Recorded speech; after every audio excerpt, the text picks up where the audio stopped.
Drone et Sport, tous les sports, tous les matins.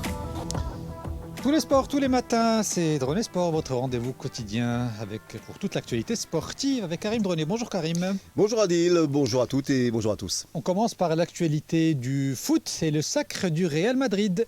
Oui, déjà vainqueur de la Supercoupe d'Europe et de la Ligue des Champions, la Maison Blanche a accroché un nouveau trophée international à son palmarès. Les Madrilènes ont remporté hier soir à Doha au Qatar la Coupe intercontinentale en balayant d'un revers de la main les Mexicains de Pachuca, battus sèchement 3-0. Pour l'attaquant des Merengues, Vinicius Junior, honoré cette semaine du trophée The Best de la FIFA et encore buteur hier soir, eh bien c'est vraiment une semaine de rêve. Au micro de nos confrères d'RFI, il nous partage non seulement sa joie d'avoir décroché tous ces trophées, mais aussi d'évoluer dans un aussi grand club qu'est aujourd'hui le Real Madrid.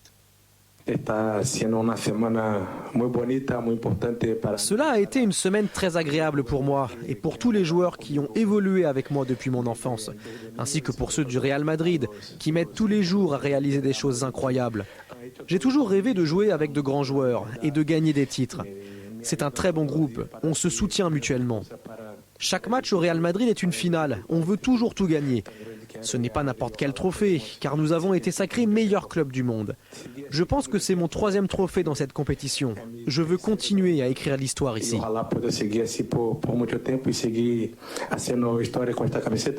Et il faut savoir aussi que pour l'entraîneur madrilène Carlo Ancelotti, eh bien c'est l'entraîneur le plus primé de l'histoire du Real Madrid avec 15 titres à son actif. En tout cas, moi, ce que je retiens de la prise de parole de Vinicius Junior, c'est qu'il s'est calmé un petit peu. On le sent un peu plus apaisé.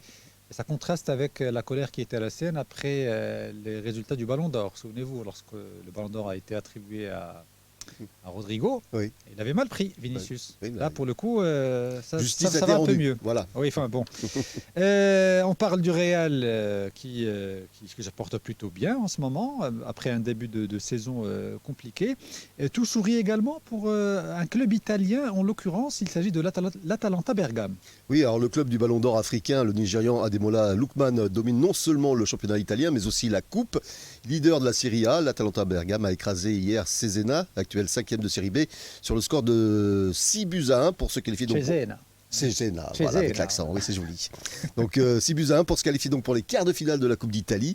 De son côté, la Roma a corrigé la Sampdoria qui végète à la 15e place sur le score de 4-1.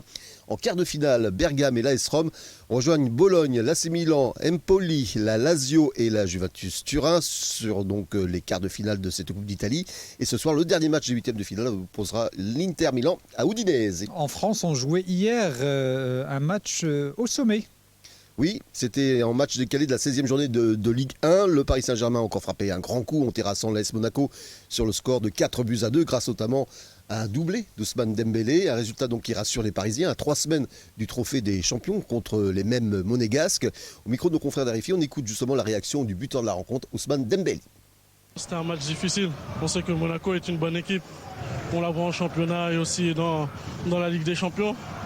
Voilà, on a tout fait pour revenir avec la victoire. Ça n'a pas été facile comme au Monaco ils ont mené. On est revenu au score aussi.